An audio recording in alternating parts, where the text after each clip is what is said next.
This call is now being recorded.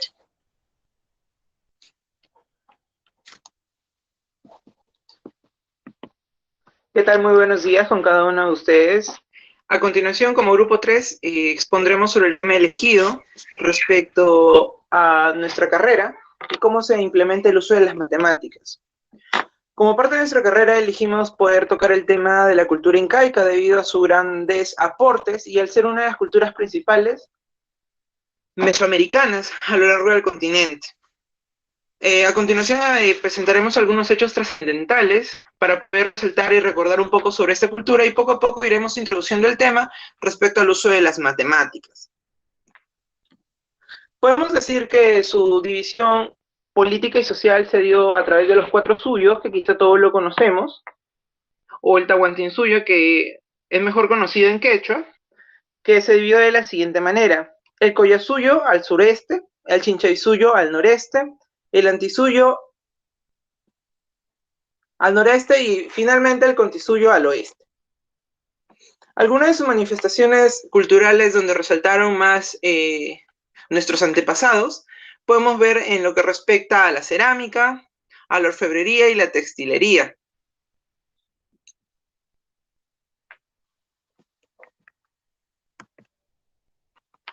Respecto a su división política, podemos ver que, por ejemplo, en las plazas, la diapositiva anterior, por favor, compañera, podemos ver el Ushu, que fue una construcción de forma piramidal para presidir las ceremonias más importantes del Tahuantinsuyo por el Inca.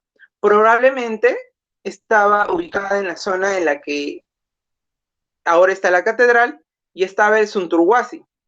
Así que era una edificación circular probablemente delante de la que en ese entonces era el Amarucancha, que era también un palacio inca. Dentro de la economía inca podemos destacar una de las prácticas que hasta hoy en día en la zona rural del país se sigue practicando, que era la reciprocidad, que en pocas palabras podemos decir que era el hoy por ti y mañana por mí, que es una práctica muy usual y que quizás en práctica se sigue manteniendo y lo podemos ver reflejado en algunas acciones del día a día de nuestra vida cotidiana y una acción importante dentro de la zona rural del país. Adelante, compañero.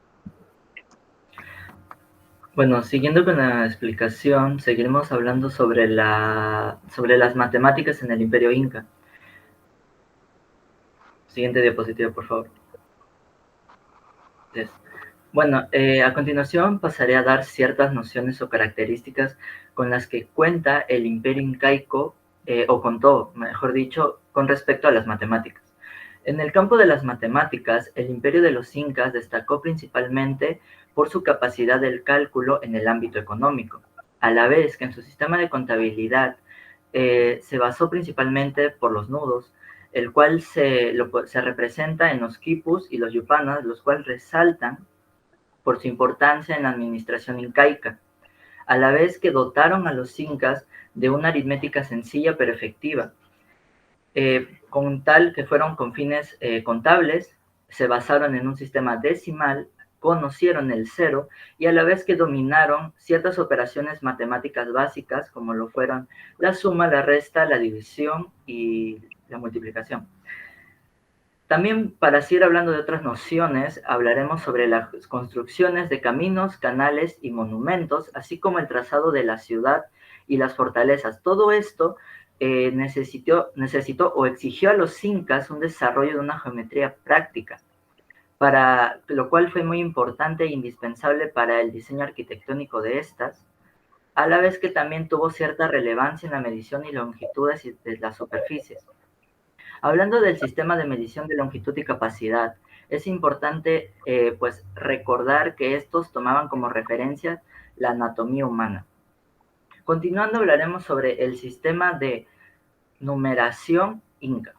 El sistema de numeración imperante para los incas fue el sistema en base decimal. Esto lo podemos ver en la jerarquía de autoridades organizadas. Por ejemplo, en el cuadro de la derecha tenemos que el encargado con la cantidad de familias que él organizaba. Tenemos al Purik con una familia, al Piscacamayuc con 5 familias, al Chuncacamayuc con 10 familias, al Piscachuncacamayuc con 50 familias, al Camayuc con 100 familias, al Pisca-Pachaca Camayuc con 500 familias, el Huaranca Camayuc con 1000 familias, el Pisca-Huaranca Camayuc con 5000 familias y el Chunca-Huaranca Camayuc con 10.000 familias. Otra de las pruebas que pues, solventaría que el sistema de numeración fue decimal sería el quipu, ya que el quipu, por medio de pues fue organizado de modo por nudos, y de acuerdo a de acuerdo a la ubicación de los nudos, perdón, se puede representar unidades, decenas, centenas, etcétera. Y por última prueba, podemos tomar que la principal confirmación de este sistema se expresa en la denominación de los números en quechua, el quechua que es usado en Cusco. Por ejemplo, aquí en el cuadro de la derecha tenemos que las terminologías del 1 al 10, si bien sí son distintas, cuando llega al 10, que es chunca, se van repitiendo hasta el 90, y después van cambiando decimalmente por el 100, que pasa a ser pachac, el 1000, que es huaranca, y el millón, que es humo. Bueno, estos fueron sistemas de numeración de los incas que, pues como prueba tenemos que fueron sistemas de numeración en base decimal. Muchas gracias.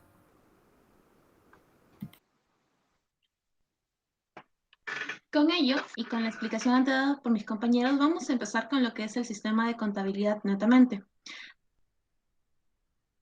Siguiente diapositiva, por favor. Como ya han mencionado, tenemos los quipos y las yupanas.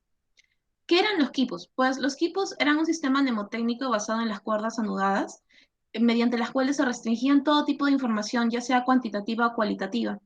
Y estos eran unos tipos de ábacos incas, que eran las yupanas. Estos tenían una función bastante específica, que era guardar la información matemática para poder contabilizarlas y luego utilizarlas para ya sean las noticias censales o los montos de productos y la subsistencia de las conservaciones de los depósitos estatales que habían. Algunos también sostienen que era la forma de guardar sus tradiciones e historias. En el caso de las yupanas, la información numérica pues, se utilizaban para las operaciones matemáticas, como podrían ser de piedra talladas o de barro, tenían casilleros y compartimentos que correspondían a las unidades decimales y pues se contaban y se señalaban con la ayuda de piedrecitas o granos de maíz o de quinoa, y estos podían indicar unidades, decenas, centenas, etcétera, de acuerdo a lo que estaban implícitas en cada operación y de acuerdo a la necesidad de la conservación de la información para la contabilidad necesaria. Siguiente diapositiva. En las unidades de medida, hubo diferentes unidades de medida para longitudes como el volumen, en los tiempos prehispánicos. En los pueblos andinos, como muchos lugares del mundo, tomaron miembros del cuerpo para poder establecer estas unidades. En lo que fue la longitud, existió el rinca, que es el brazo, la parte del brazo, la brazada, y la distancia se medía entre los dedos pulgares del hombre, teniendo los brazos extendidos horizontalmente. El cucuchú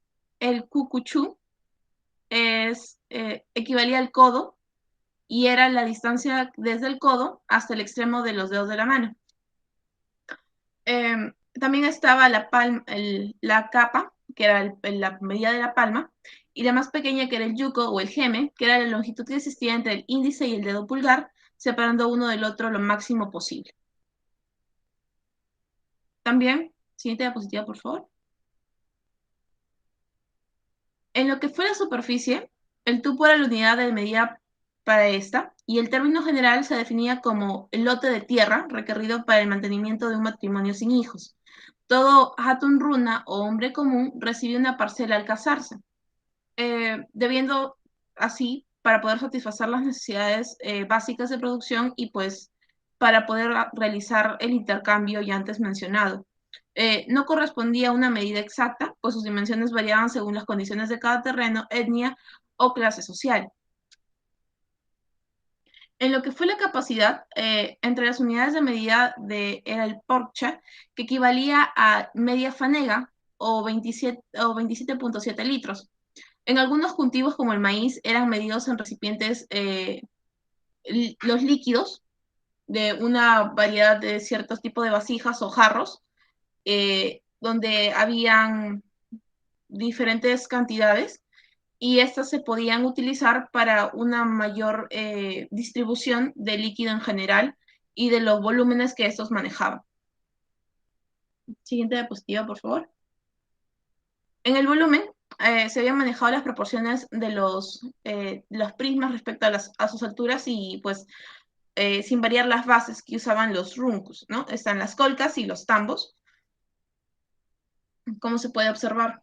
En el tiempo servía indirectamente para apreciar la distancia entre dos ciudades, el mes, el año y las fases de la luna muy consultadas para ya sean los envíos, los aporques, las cosechas y en la navegación también, y para poder saber en qué tiempo tenían que dorar y en qué tiempo tenían que utilizar los regadíos.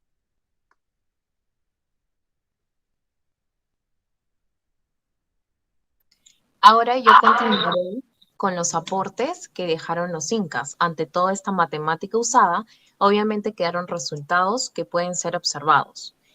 Uno de ellos es el terreno de Machu Picchu, que como sabemos es una cordillera de roca estructurada cubierta 2.450 metros. Todo esto para que pueda albergar la capacidad de 1.000 personas, lo que ellos utilizaban estos espacios para rituales o ceremonias importantes que eran destacados de su propia religión.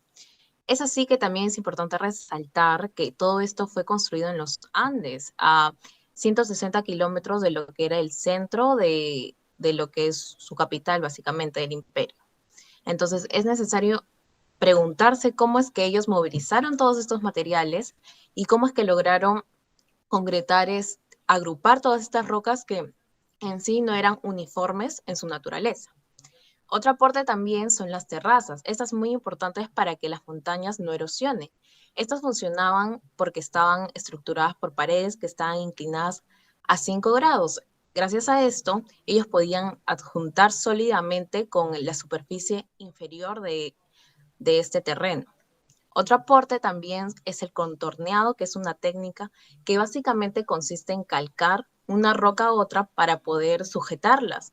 Es así que como los incas no utilizaban ningún tipo de cemento o material para unir, tenían que estructurar y buscarse e idear cómo es que podían conjuntar todas estas rocas y, por ejemplo, hacer un fuerte o estas mismas paredes. Otro ejemplo también importante es cómo capturaban y recolectaban el agua para su uso. Es así que ellos utilizaron laderas de granito estructuradas y hacían paredes enormes de 14 metros y medio de longitud. ¿Cómo funcionaban estas paredes? El agua se filtraba atrás de esas paredes, ya que ellos ponían un espacio vacío, pequeño pero vacío, y así podía caer a través de esas paredes hacia el pozo que ellos ya habían construido. Otro ejemplo importante, y como hemos considerado acá, es la cadena de nevados. Mucha altitud, entre 5.000 y 500 metros más o menos, han sido mantenidos gracias a los incas. Ellos hicieron y mantuvieron estas crestas grandísimas que lo conformaban. Además también estos flancos irregulares que conformaban la altitud de estos. Todos estos haciendo un fuerte pendiente. Si bien es cierto, algunos por el cambio climático ya se han derretido, todavía siguen su permanencia, ya que años atrás han logrado, a través de este sistema básico de matemática, consolidarse y mantenerse. Es así que muchos de los edificios tienen un alineamiento que coincide en la orientación solar del azimut. Como sabemos, para ellos todo el tema de la astrología tenía mucha importancia, no solamente en su religión, sino también al momento de posicionar las herramientas necesarias que ellos utilizaron. Por ejemplo, en el azimut del solsticio de invierno, ellos construían a 65 grados, con el azimut del solsticio de verano, 112 grados, y con el atardecer, 245 grados.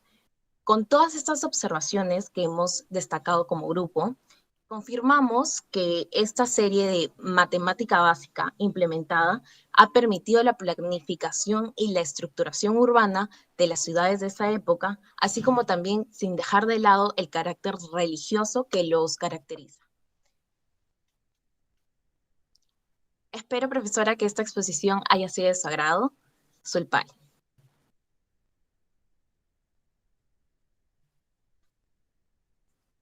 Corta, ya corta.